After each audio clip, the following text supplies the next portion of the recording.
মুসা কালিমুল্লাহ আল্লাহর পয়গম্বর হযরত মুসা আলাইহিস সালাম আল্লাহর সাথে কথা কয়।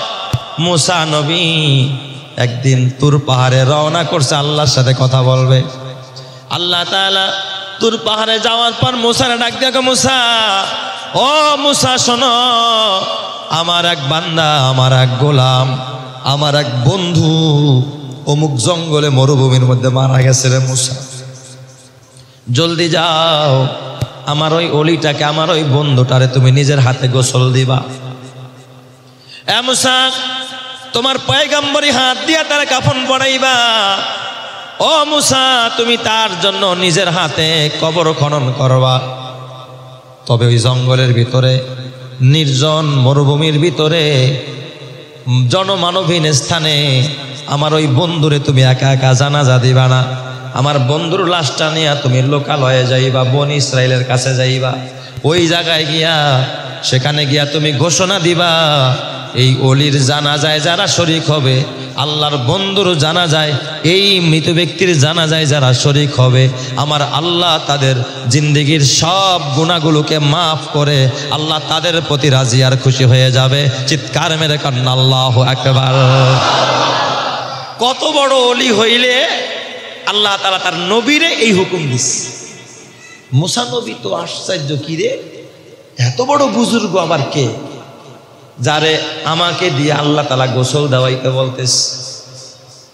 আমি পয়গম্বরের হাত দিয়া যারা কাফন পড়াইতে কয়, আমাকে জানাজার ইমামতি করতে কয়, আবার আমাকেই কবর বানাইতে বলে, আবার কবরে রাখতে বলে, আবার নির্জনে নিবৃত্তে জঙ্গলে মরুভূমিতে জানাজা দিতে নিষেধ করে, লোকালয়ে নিয়ে যেতে বলে, আবার ঘোষণা দিতে বলে, এই ব্যক্তির জানাজায় যারা অংশগ্রহণ করবে তাদের অতীত জিন্দেগির সমস্ত গুনাহগুলো ক্ষমা করে আল্লাহ তাআলা তাদেরকে জান্নাতি বানায়া দিবে। অনেক বড় ঘোষণা। মুসা কালিমুল্লাহ জঙ্গলে গেলেন।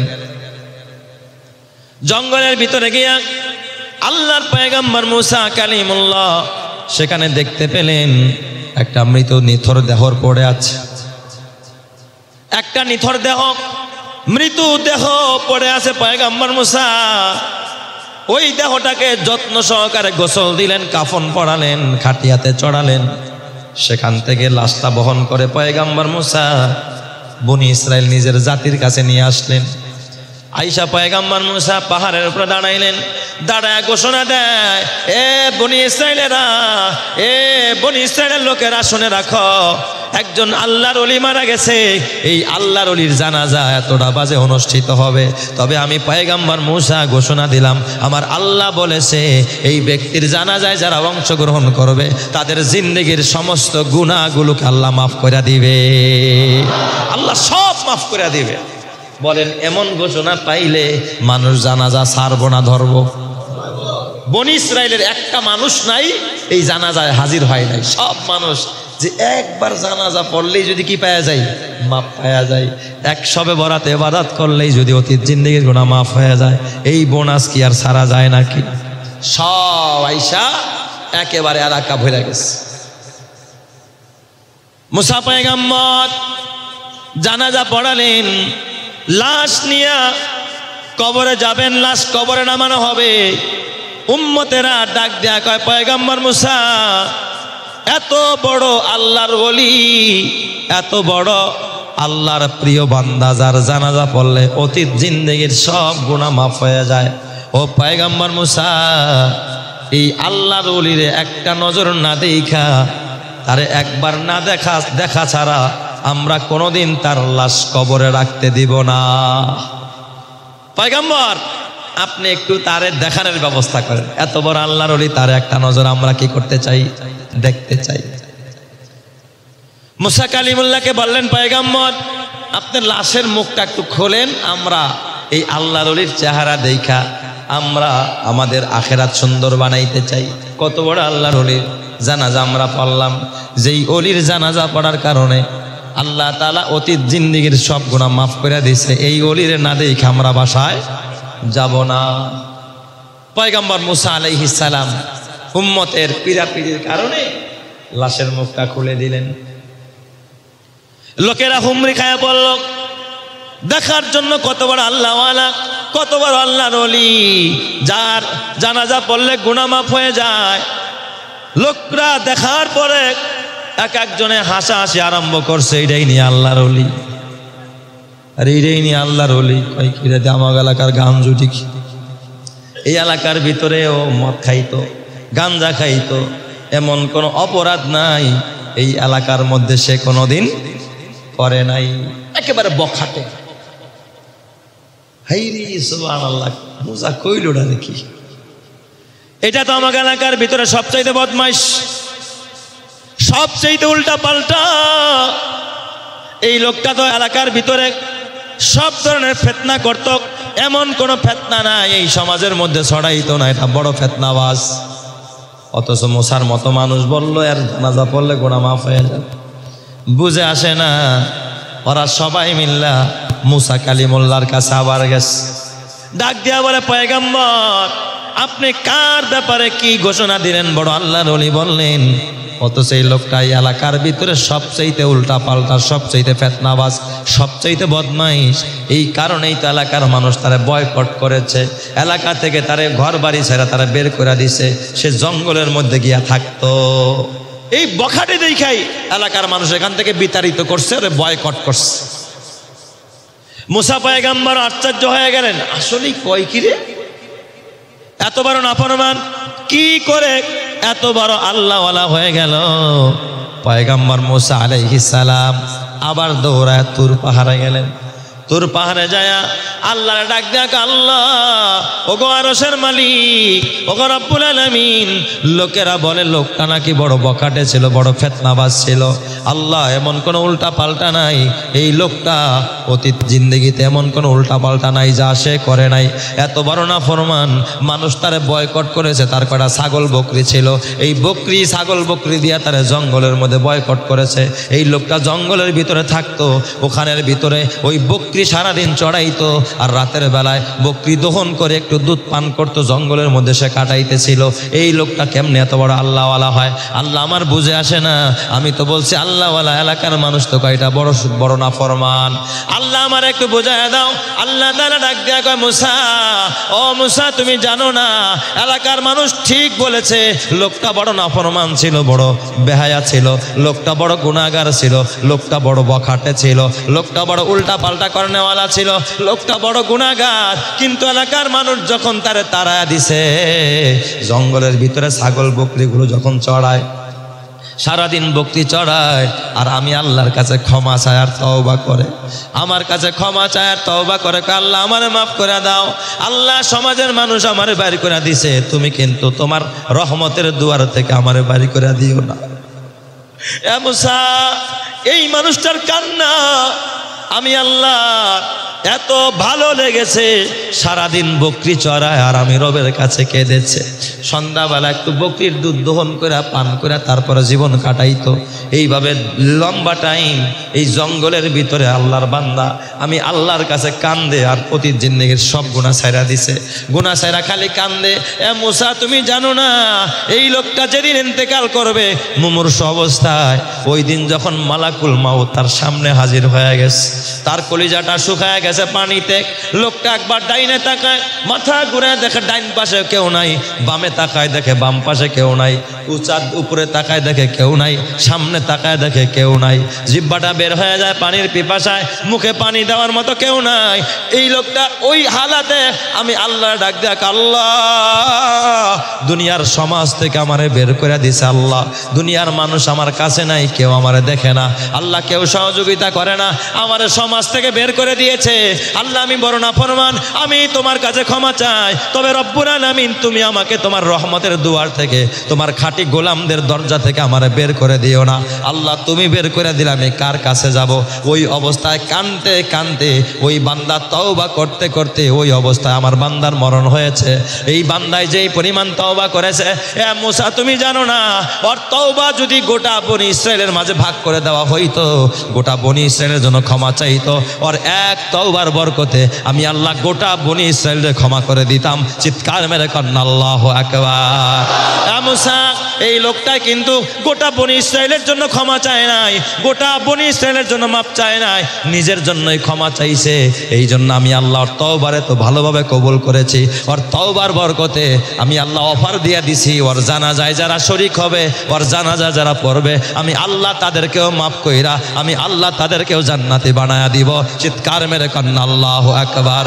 हर लहजा है मोमिन की नई शान नई आन, हर लहजा है मोमिन की नई शान नई आन, गुफ्तार में किरदार में अल्लाह की बुरहान, गुफ्तार में किरदार में अल्लाह की बुरहान, गफ्फारियों कख्खारियों कुद्दूस व जबरूत, ये चार अनासिर हो तो बनता है मुसलमान, ये चार अनासिर हो तो बनता है मुसलमान।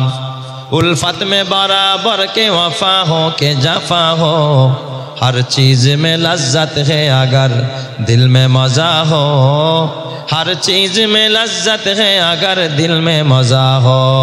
ला इलाहा इल्लल्लाह, ला इलाहा इल्लल्लाह, ला इलाहा इल्लल्लाह,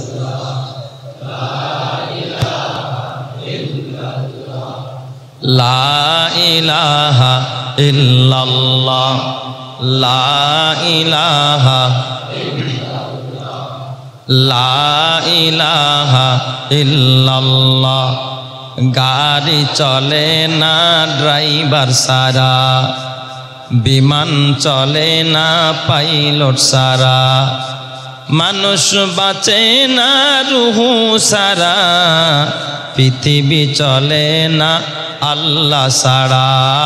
ला इलाहा इल्लल्लाह,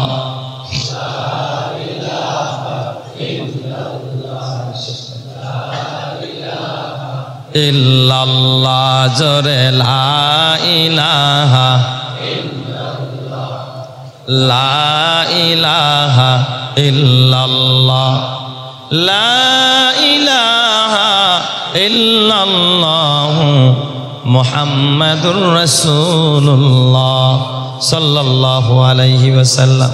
তাইলে বান্দা গুনাহ যত বড় হোক, পাহাড় পরিমাণ গুনাহও যদি কেউ করে, খাঁটি দিলে যদি তওবা করে, তারে ক্ষমা করে জান্নাতি করবেন যিনি, তিনি কে?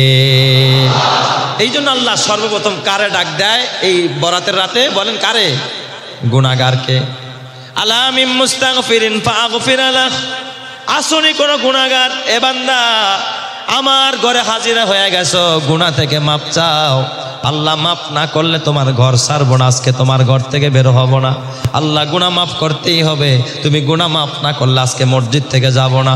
এইভাবে যদি কেউ বিনয়ের সাথে, আকুতির সাথে যদি কেউ গুনাহ করতে পারে, বান্দার জবান দিয়া তাওবা করতে দেরি, গুনাহ মাফ চাইতে দেরি, আমার আল্লাহ ক্ষমা করে জান্নাতি করতে দেরি করবে না।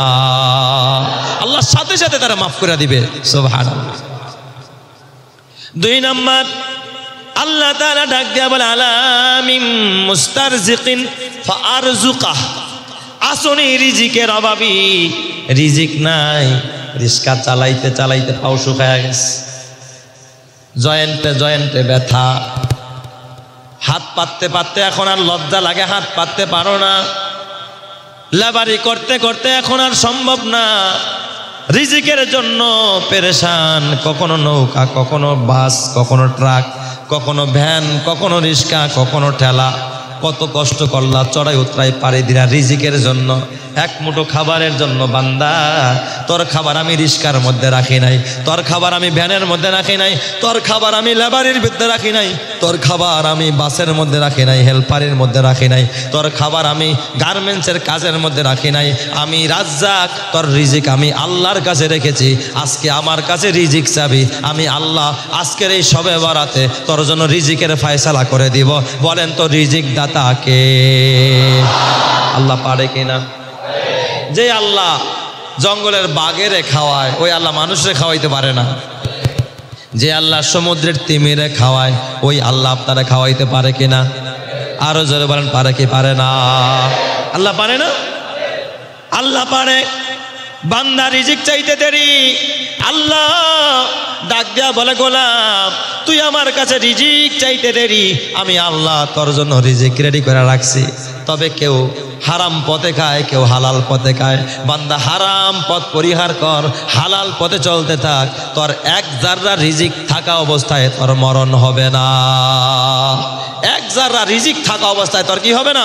মরণ হবে না। তোর আমল নামায় যেই পরিমাণ রিজিকের বাজেট আছে এটা শেষ না করে তুই কখনো কি যাবি না? কবরে যাবি। রিজিক যেদিন শেষ ওই দিন আপনি থাকতে পারবেন না। তাহলে দৌড়ায় লাভটা কি? রিজিকের জন্য এত দৌড়ায় লাভটা কি? আল্লাহ বলে যে রিজিক আমার কাছে চা, আমি তোরে রিজিক দিব। এ বান্দা, আমি তোর জন্য রিজিকের ফয়সালা করে নেওয়ালা, আমি তো রাজ্জাক। দুনিয়ার কেউ রিজিক দিতে পারে না, একমাত্র আমি তোরে রিজিক দিব। আমি পাখিরে খাওয়াই, আমি পশুরে খাওয়াই, আমি পিঁপড়ারে খাওয়াই, আমি একটা অন্ধ সাপরে খাওয়াই। হাজারো অন্ধ মানুষ, মা নাই, বাবা নাই, ভাই নাই, বোন নাই, দেখার মতো কেউ নাই। এই অন্ধরেও যিনি খাওয়ায় বলেন তো তিনি কে? আল্লাহ পারে না? এই জন্য রিজিকের অভাব মাজারে যায়েন না, রিজিকের অভাব অবৈধ পথে হাত বাড়ায়েন না, রিজিকের অভাব নেতার পিছনে অন্যায়ভাবে দৌড়ায়েন না, আল্লাহর পিছনে দৌড়ান, আল্লাহর কাছে চান, আল্লাহ তাআলা রিজিকের ফয়সালা করে দিবে। সুবহানাল্লাহ। বাচ্চা হারুনুর রশিদের কাছে একবার এক ভিক্ষুক আসছে ভিক্ষা নেওয়ার জন্য। কোন বাচ্চা? বাচ্চা হারুনুর রশিদ। আইসা দরবারে খোঁজে, উজিরে জিগায় বাচ্চা কই? কয় বাচ্চা ওই মসজিদে আছে। মসজিদে? কোথায়? মসজিদে গেছে বাচ্চা। ভিক্ষুক এবার মসজিদে ঢুকছে। মসজিদে ঢুইকা চেনে না, দেখে এক কর্নারে বাচ্চা বৈশা বৈশা মোনাজাত দিয়া, আল্লাহ আমারে, আল্লাহ আমার খাদ্য গুদামে অভাব, তুমি খাদ্য বাড়ায় দাও। আল্লাহ আমার, আয় আল্লাহ বস্ত্র মন্ত্রণালয় অভাব, বস্ত্র দিয়া দাও। আল্লাহ বৃষ্টি নাই, বৃষ্টি দাও। আল্লাহ আমার সংসারে অভাব, তুমি অভাব দূর করে দাও। একটা একটা করে আল্লাহর কাছে চাইতেস। ভিক্ষুক এবার মনে মনে কয় আমি কার কাছে এলাম? এটা ধরো বড় ভিক্ষুক। আরে আমি তো এক হাত পাতি মানুষের কাছে, ভিক্ষুকরা কয় হাত পাতে? এ খয়রাতি যান না, দোকানের সামনে গিয়া কি 2 হাত পাতে নাকি? কয় হাত পাতে? দুনিয়ার ফকির, দুনিয়ার মিসকিন এরা তো দেখি 1 হাত পাতে, কিন্তু বাচ্চা হারুনুর রশিদ এ তো দেখি বড় ভিক্ষুক, বড় ফকিরে পাচ্ছে কয় হাত? 2 হাত পাইতে কয় আল্লাহ এটা দাও, এটা দাও। এবার ভিক্ষুক জায়গা কয় পাইছি, বাস। এবার ভিক্ষুক কি কয়? পাইছি, পায়া গেছে। বাচ্চা হারুনের নামাজ শেষ, বের হইয়া পিছনের কথাগুলো শুনছে, ডাক যা, এই ভাই দাঁড়ান, এই কি জন্য আসলেন? কয় না পাইছি। তো কি পাইছেন? কয় না হয়ে গেছে। কয় কি হয়েছে? দাঁড়ান। কি জন্য আসছেন? বাচ্চা তো বড় ভালো মানুষ, দেওয়ার জন্য প্রস্তুত। আসছিলাম একটু ভিক্ষা নেওয়ার জন্য, কিন্তু ভিক্ষা চাইতে আমার লজ্জা হয়, আমার করুণা হয়।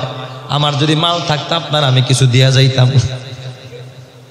আমার যদি কিছু মাল থাকতো আমি আপনার কি করতাম? দিয়া যাইতাম, কারণ আমার মায়া লাগছে। কারণ আমরা তো 1 হাতে চাই, আপনি এমন ভিক্ষুকের ভিক্ষুক, আপনি 2 হাতে চাইতেছেন। কয় তাহলে তুমি কি বুঝলা এর থেকে? আমি বুঝছি, এই জন্য আমি নিয়ত করছি আমি আপনার কাছে চামু না, আমি দুনিয়ার মানুষের কাছে চামু না, আপনি যার কাছ থেকে চান আমিও তার কাছ থেকে চাবো। চিৎকার মেরে কান্না আল্লাহু আকবার। ঈমানের পথে অবিচল থেকে আমার মরণ যেন হয়, তোমারই কাছে মিনতি আমার, মহামহিম দয়াময়। ঈমানের পথে অবিচল থেকে আমার মরণ যেন হয়, ঈমানের পথে অবিচল থেকে আমার মরণ যেন হয়। জোরে জোরে কন আমিন। তাহলে অটল থাকতে হবে ঈমানের উপরে। আপনি যদি ঈমানের উপর অটল থাকেন, রবের উপর অটল থাকেন, আমার রব এমন এক রব, আল্লাহ কখনো রিজিক ছাড়া আজকের এই রাতে আপনাকে এখান থেকে বের হতে দেবে না। জোরে কন সুবহানাল্লাহ। রিজিকের বাজেট কে দিবে? না সরকার? সরকারের বাজেট কিন্তু মাঝে মাঝে শেষ হয়ে যায়, আছে না? কয় দুর্যোগ মন্ত্রণালয়ের যা ছিল বাজেট শেষ, এই বছর আর পাবেন না, শেষ। আল্লাহর বাজেট কি কোনোদিন শেষ হয় নাকি? হ্যাঁ, যে এখন বাজেট শেষ সবে বরাতে ওই বাইতুল মোকাররম থেকে দিতে দিতে সব মসজিদ এলাকা দিতে দিতে বাউনিয়াবাদ এলাকায় আইসা এখন আর বাজেট শেষ, তোর আগামী বছর নিস, এরকমের কোনো সুযোগ আছে নাকি? হ্যাঁ, অসীম ক্ষমতার মালিক যিনি, তিনি কে? অসীম ক্ষমতা যার সবার উপর, যার নামে বয়ে চলে ঝর্ণা নহর। বলেন তো দুনিয়ার সব কিছু যার নামে চলে তিনি কে? তার কাছে অভাব আছে? তাহলে দুনিয়ার মানুষের কাছে চাইয়া কি লাভ? আপনি যার কাছে চাইবেন সে কিন্তু আরেকজনের কাছে চায়। ধরেন আপনি এক নেতার কাছ থেকে মাসে 1000 করে নেন, সেই নেতাও কি তার ঘরেরটা দেয় নাকি? সেও আরেক জায়গার থেকে চাইয়া লয়, হাতায়া লয়, যেমনে পারে লয়, থাবায়া লয়। সেও পকেট মারির টাকা আপনারা দেয়, আপনারটা আবার আরেকজনে দেন। মূল বসেরটা পাতিরা পায়, পাতিটা ছাতিরা পায়, এরপরে যত ছোট আছে তারা পায়। কিন্তু এই জন্য আতি পাতি এই সমস্তদের কাছ থেকে নিয়ে লাভ নাই, আসল মালিকের কাছ থেকে নেওয়া শিখেন। কারণ আসল মালিক যখন একবার আপনাকে দেওয়া আরম্ভ করবে, আমার আল্লাহ এত দিবে নিয়া কুল পাবি না, আমার আল্লাহ এত দিবে নিয়া কুল পাবি না, আমার আল্লাহ কাইরা নিলে টের পাবি না। নদীরে কুল ভাঙে ও কুল গড়ে, এই তো নদীর খেলা। নদীরে কুল ভাঙে ও কুল গড়ে, এই তো নদীর খেলা। সকাল বেলার ধনীরে তুই ফকির সন্ধ্যাবেলা। তাহলে পারেন যিনি তিনি কে? চাইতে হবে। রিজিক কার কাছে চাবো? কখন চাবো? কখন চাবো? এখন চাবো, আজকে চাবো। বলেন কখন চাবো? হে আল্লাহ, বলেন হে আল্লাহ, তোমার আসমানি রিজিক চাই। হে আল্লাহ, তোমার গাইবি রিজিক চাই। হে আল্লাহ, তোমার গাইবি নুসরত চাই। হে আল্লাহ, তোমার জান্নাতি রিজিক চাই। কোন বান্দা যদি আল্লাহর কাছে চাইতে পারে, আল্লাহ বলে বান্দা চাইতে দেরি, আমি তো এমন এক রব করে দিতে একটা মুহূর্ত দেরি করি না। সুবহানাল্লাহ। তাহলে আল্লাহর পক্ষ থেকে প্রথম বাজেট হয় ক্ষমার বাজেট। আমার আলোচনা কি বুঝতেছেন আপনারা? প্রথম বাজেট হয় কিসের বাজেট? ক্ষমার বাজেট।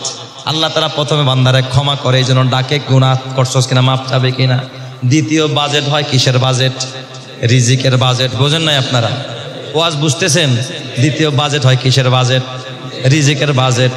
রিজিকের বাজেট কি গাড়ির চাকার নিচে না আসমানের উপরে? কে দিবে? কে দিবে? কে? কে? হয় নাই, আরো জোরে কে? আল্লাহ দিবে। চাইতে হবে আল্লাহর কাছে। আপনি গাড়ির চাকা যখন ঘুরবে, স্টার্টিং এ বসবেন, তখনও ভাইবেন না যে এই টিপ নামাইয়া 10,000 টাকা পাবো, এটা করবো সেটা করবো। আল্লাহ তো মাঝ পথে আপনার ব্রেক করাই দিতে পারে। কথা কয় না কা? আপনি খাবেন তো দূরের কথা, জীবনটাও হারাইতে পারেন। আপনি ওখানে বৈশা নিয়ত করবেন, আল্লাহ আমার গাড়ি আমারে খাওয়ায় না, আমার এই টিপ আমারে খাওয়ায় না, আল্লাহ খাওয়াইবা তুমি, আমি জানি না কেমনে খাওয়াইবা। আল্লাহ নিরাপদে পৌঁছায়া দাও, নিরাপদে আমাকে ওখানে পৌঁছাও, তুমি সুন্নত তরিকায় হালাল রিজিকের ব্যবস্থা করে দাও। কসম আল্লাহর উপরে তাওয়াক্কুল করবেন, আল্লাহ নিরাপদে পৌঁছায়া দিবে, আল্লাহ ওই টাকার ভিতরে বরকত দিবে, আল্লাহ আসমানি রিজিকের ফয়সালা করবে। সুবহানাল্লাহ। বিশ্বাস হয় না আপনাদের? এ যুবক ভাই, হাতে পায়ে দূরে বলে যায়, এটা হলো আল্লাহর 2 নম্বরের বাজেট। 3 নম্বর, আল্লাহ তাআলা ডাক দেয়া কয়, আলা মিম মুবতালান ফাউআফিয়া। আসনি কোন অসুস্থ রোগী, ক্যান্সার হয়ে গেছে, ক্যান্সারের নাই কোনো ক্যান্সার। ক্যান্সারের রোগী আজকে আমার কাছে ক্ষমা চা, আজকে আমার কাছে সুস্থতা চা। এখানে এমন কোনো মানুষ নাই যার জীবনে কোনো রোগ নাই। পর্দার আড়ালের এলাকার শত শত মায়ের আমার কথাগুলো শুনতেছে, মা গো, ও মা, জীবন তো একটাই, শেষ হয়ে যাবে মা। এমন কোন রোগ, আমার মা বোনদের রোগ পুরুষের চাইতে নারীদের রোগ কি বেশি? মায়ের অল্পতেই ঘাবড়ে যায়, অল্পতেই কাতর হয়ে যায়। মা গো, ও মা, গ্যাস্ট্রিকের সমস্যা, আজকে আল্লাহরে বলো, আল্লাহ তুমি গ্যাস্ট্রিকের সমস্যার সমাধান করে দাও। ডায়াবেটিসের সমস্যা, আল্লাহকে বলো, আল্লাহ এই ডায়াবেটিসের সমস্যার সমাধান করে দাও। এ মা, ক্যান্সারের রোগী ছেলেটা, আল্লাহকে ডাক দিয়া বলো, আল্লাহ তুমি আমার ক্যান্সারের রোগটাকে দূর করে দাও। ও মা, মাথা ব্যথা, প্রেশার বেশি, হাই প্রেশার, ও মা আল্লাহকে ডাক দিয়া বলো, আল্লাহ দূর করে দাও। মা, মাঝে মাঝে ঠান্ডা হয়, মাঝে মাঝে জ্বর হয়, অ্যালার্জির সমস্যা, পেটে ব্যথা, পাতলা পায়খানা, এই সমস্যা ওই সমস্যা, যত সমস্যা আছে আল্লাহ ডাক দেয়া, আল্লাহ কাজা, আল্লাহ কাজা, বান্দারে আজকে আমার কাছে চা, সমস্যার কথা উল্লেখ করে চা, আমি আসমান থেকে বাজেট করে দেব, তোর সব রোগগুলো দূর কইরা তোর সুস্থতার নিয়ামত দিয়া আমি আল্লাহ জান্নাতি বানায় দিব। চিৎকার মেরে কন্যা আল্লাহু আকবার। ও আমার পর্দারের মা, মাগো, পয়গম্বর রহমতে আলম নবীর দরবারে একদিন এক বুড়ি মা, কালো মা, কালো ভালো, মাথার চুলগুলো উস্কো খুস্কো এক বুড়ি মা পয়গম্বরের দরবারে হাজির হয়ে কাঁদতেছে। পয়গম্বর রহমতে আলম নবীর দরবারে কাঁদে। আমার নবী ওই লোকটারে, মহিলারে দেখা জিজ্ঞাসা করতেছে, লিমা জিতায়া উখতিয়াল কারিম, এই মা কেন আসছো, ওই বোন তুমি কেন আসছো আমার দুয়ারে? এবার ওই মহিলাটা, কালো মহিলা, দেখতে দেখা যায় না ভালো, এই মহিলাটা নবীজির দরবারে আইসা ডাক দেয়া কয়, ইয়া রাসূলুল্লাহ, ইয়া হাবিবাল্লাহ, আমি একজন অসুস্থ রোগী নবীজি, আমার বড় রোগ আছে। কয় তোমার কি রোগ? কয় নবীজি আমি মৃগী রোগী। মৃগী রোগী চেনেন আপনারা? হ্যাঁ, মৃগী রোগী, যখন কোনো মানুষের মৃগী রোগটা ওঠে তখন দেখবেন তার সেন্স কি হয়ে যায়।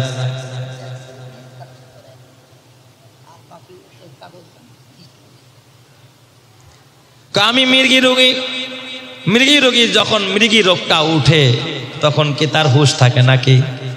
এই পৃথিবীর মধ্যে যতগুলো জটিল কঠিন রোগ আছে তার মধ্যে মৃগী রোগ একটা বড় কঠিন ও জটিল রোগ। কখন উঠবে, কোথায় উঠবে, কিভাবে উঠবে, দুনিয়ার কেউ জানে না।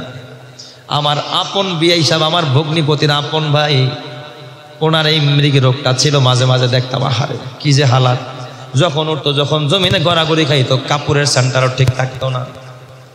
আগুন আর পানি দেখলে বেশি ওঠে, পানির ভিতরে পড়ে যাইতো, সাথে যদি কেউ না থাকে ওখানেই তার মৃত্যু নিশ্চিত হয়ে যেত। কারণ পানির মধ্যে, এমনিই তো পানির মধ্যে ডুবে গেলে 1 মিনিট থাকলে মারা যায়। ঠিকই ওই লোকটা গোসল করতে গিয়া পানিতে ডুবাই মারা গেছে, মৃগী রোগ উঠে গেছে। এটা বড় কঠিন রোগ, এটা বড় কঠিন রোগ, মারাত্মক রোগ। ওই মহিলা নবীজির দরবারে আইসা কয়, ইয়া রাসূলুল্লাহ, ইয়া হাবিবাল্লাহ, আমার মৃগী রোগ, এই রোগটা যখন মাঝে মাঝে উঠে নবীজি আমি সেন্সলেস হয়ে যায়, আমার হুঁশ থাকে না, আমার কোনো খবর থাকে না। নবীজি আপনি মেহেরবানি করে, আপনি তো দোজাহানের পয়গম্বর, আপনি তো সরওয়ারে দো আলম, আপনি একটু আল্লাহরে বলেন, আল্লাহ যেন আমার এই রোগটা থেকে আমারে মুক্তি দিয়ে দেয়। আল্লাহ যেন আমার কি দিয়ে দেয়? মুক্তি দিয়ে দেয়। বলেন তো, নবীর দোয়া কবুল হওয়ার ভিতরে কোনো সন্দেহ আছে নাকি? কোনো সন্দেহ আছে?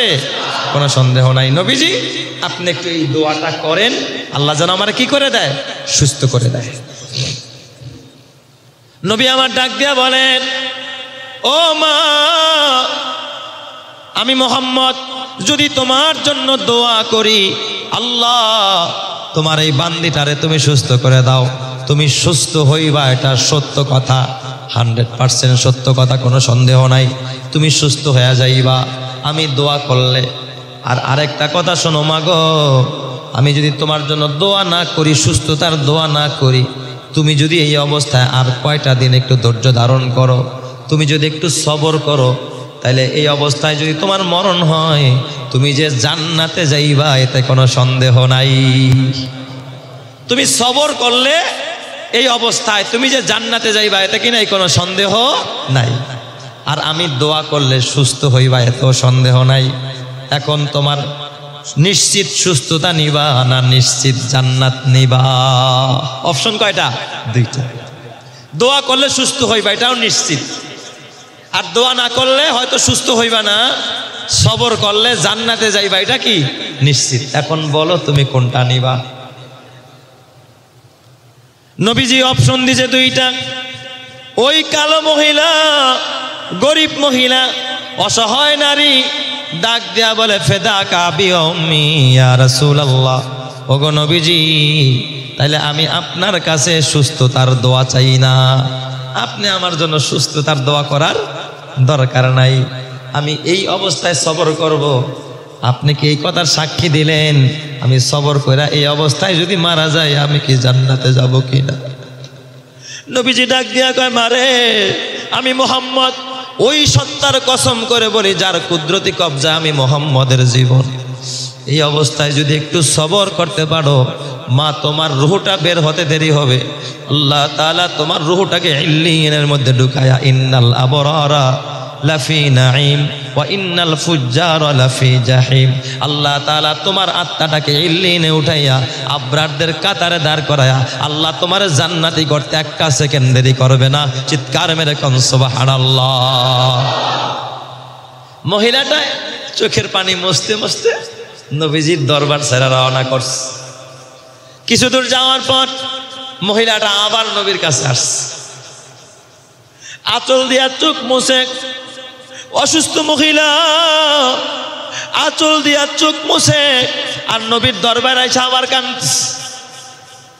ও আমার এলাকার মা বোনের আমাগ, ও মা দেখো কেমন সবেরা ছিলেন ওই মহিলা, নবীজির সাহাবিয়া মহিলা, যিনি জান্নাতি নারী, দুনিয়াতে জান্নাতের সুসংবাদ পাইছে আমার নবীর জবান থেকে। নবীজি এক সাহাবীরে বলে, তুমি যদি জান্নাতি নারী দেখতে চাও এই মহিলাটার দিকে তাকাও, এই মহিলাটা খোদার জান্নাতে যাবে। চিৎকার মেরে কোন সুবহানাল্লাহ। মহিলাটা আবার আয়েশা কাঁদতেছে। নবীজি ভাবছে মনে হয় এবার বুঝি সুস্থতার দোয়া চাইব। মহিলাটা কাঁদে। নবীজি জিজ্ঞাসা করলেন, ও মা তুমি আবার আসলা, আবার কেন কাঁদো?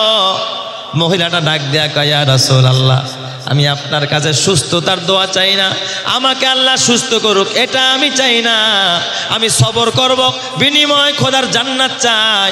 তবে নবীজি আমার এই মৃগী রোগটা যখন উঠে, আমি একজন মহিলা মানুষ, আমি যখন জমিনে গড়াগড়ি খাই, আমার মাথা ঠিক থাকে না, আমার হুশ থাকে না, ইয়া রাসূলুল্লাহ আমার সতর খুলে যায়, কাপড় উঠে যায়, আমি একজন মহিলা, আমার শরীরের কোনো সেন্টার ঠিক থাকে না, আমি তখন উতাল পাতাল করি, মৃগী রোগে কাঁপাকাঁপি করি। ইয়া রাসূলুল্লাহ আমার লজ্জাস্থান বের হয়ে যায়, ইয়া রাসূলুল্লাহ আমার সুস্থতার দোয়া করা লাগবে না, তবে আপনার কাছে আমি এতটুকু আবদার করি, সামনে থেকে আমার মৃগী রোগটা যখন ওঠে, আমার কাপড়গুলো যেন উঠে না যায়, আমার সতর যেন খুলে না যায়, ওই অবস্থায় যেন আমার সতরটা ঢাকা থাকে, আমার লজ্জাস্থান যেন বের হয়ে না যায়। রহমতে আলম নবী হাউমাউ করে কেঁদে দিলেন। আল্লাহর নবী ডাক দিয়া সাথে সাথে হাত উঠায়া মালিকরা ডাক দেয়া, আল্লাহ তোমার বান্দিটা এতটা সবর করলো, আল্লাহ তুমি রোগ দিছো, এই অবস্থায় সবর কইরা তোমার জান্নাতে যাইতে চায়। আল্লাহ মহিলা মানুষ, সতর খুলে যায়, সমাজের মধ্যে লজ্জিত হয়ে যায়। আল্লাহর সামনে থেকে যখন এই রোগটা তার উঠে, তুমি তারে কোনোদিন তার সতর উঠায়ও না, আল্লাহ তার সতর কইল না, মানুষের সামনে বেইজ্জত কইল না। আল্লাহর নবী হাত তোলার দোয়া করতে দেরি, পরবর্তীতে যতবার তার মৃগী রোগ উঠেছে, তার কাপড় এক সুতা পর্যন্ত কোনোদিন নড়ে নাই। চিৎকার মেরে কান্না আল্লাহু আকবার।